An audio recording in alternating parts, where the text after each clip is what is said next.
Welcome to our 13th module, lucky number 13. In this module, we talk about the strategy of a company paying dividends versus doing stock buybacks. So a company has excess money, excess cash. What do they do with it? They want to get the money to shareholders. They want to show shareholders a return.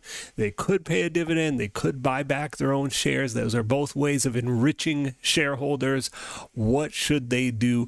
What we find is dividends versus buybacks, it really makes no difference. Asterisk. Let's read the small print. It makes no difference in theory because, again, we are sending capital back to our investors, and that should not change the firm's value, the company's value.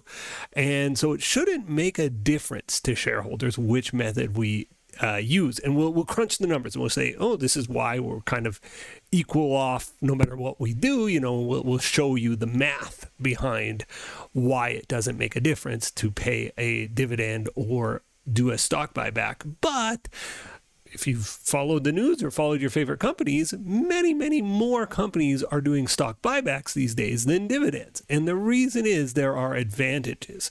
So in practice, it does make a huge difference for two reasons. One, tax implications. There are significant tax considerations, and it's going to depend country by country. So I can't break it down for everybody in every country, but generally speaking, there are tax advantages for the investor in a buyback situation versus a dividend situation. And the second big difference is timing. In the event of a dividend, you don't call the shots as the investor. The company pays a dividend. They paid it in this tax year. It's going to be taxable in this tax year.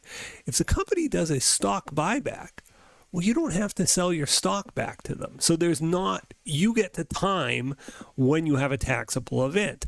With a dividend, you don't get to call the shots as an investor. The company paying the dividend gets to call the shots. So again, in theory, dividends versus buybacks doesn't really make a difference, and we'll crunch the numbers from a company perspective why it doesn't make a difference, but it actually does make a huge difference, particularly to the investors, and there's a reason why buybacks have been in vogue and our investors view them pretty favorably. So we'll discuss those as well in this, our 13th module. Stay tuned for all the number crunching related to this. Bye for now.